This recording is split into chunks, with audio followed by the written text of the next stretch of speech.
Close SportsPulse USA Today Sports NFL insider Jarrett Bell explains why the New Orleans Saints have impressed him the most of any 72 team.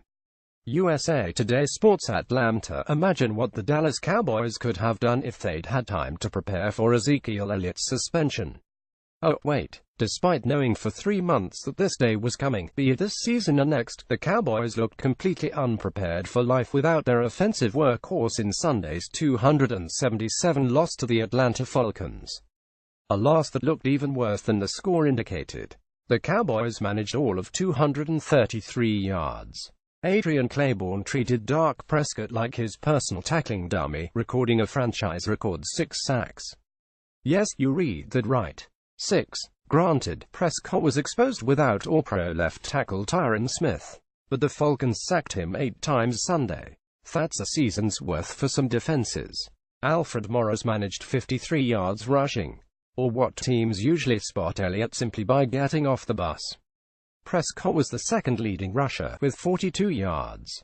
The really bad news: Elliott's not coming back anytime soon, and the Philadelphia Eagles, the NFL's hottest team, are up next, as if Jerry Jones wasn't already livid enough at NFL Commissioner Roger Goodell. After more than a year-long investigation into domestic abuse allegations, Goodell suspended Elliott in August for 6 games for violating the personal conduct policy.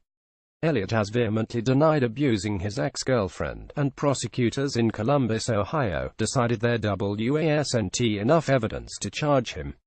More: Ezekiel Elliott's suspension back on after appeals court denies injunction. More report: Ezekiel Elliott leaving country to clear his head during NFL suspension, but photos, text messages, and the opinion of that Ohio prosecutor, who said he believed abuse had occurred, convinced Goodell that a suspension of the dynamic running back was warranted.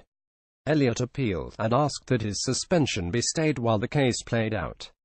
The NFL fought him on that, which led to a back-and-forth in the courts for the past 3 months. If that's a lot like Tom Brady's appeal in Deflategate, well, it is. Elliott's last hope for an injunction ended Thursday afternoon in federal appeals court in New York, meaning his suspension began with Sunday's game against Atlanta. The timing could not have been worse for the Cowboys, who began the day a game behind Carolina and Seattle for an NFC wildcard spot. In addition to next week's game against the Eagles, Dallas has another NFC East game against Washington, as well as road games against the Giants and Raiders before Elliott's return December 24. He does have a December 1 appeal hearing, but there's no telling what the ruling will be or when it will be handed down. No, the Cowboys have to assume they're going to be playing without Elliott for the long haul. And they're going to have to do better than they did Sunday. Replacing Elliott always was going to be tough. His 783 yards rushing are third best in the NFL, and he takes heat off of Prescott.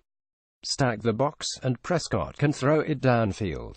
Or give it to Elliott anyway, who is one of the best at creating holes for himself. But his absence was aggravated by the loss of Smith, who has been struggling with back and groin injuries. Without both of them, Prescott had the NFL equivalent of a kick me sign on him. He was sacked 4 times in the first half alone, and held be flinching for weeks at the mere thought of Claiborne. Give Atlanta credit. The Falcons have been looking for answers for weeks and finally seem to have found some grittiness, at least. But this is the Cowboys' new reality. Either figure out a way to survive without Elliott, or be prepared to see the season slip away. Follow USA Today sports columnist Nancy Armour on Twitter at @nrama. Photos: best images from Week 10.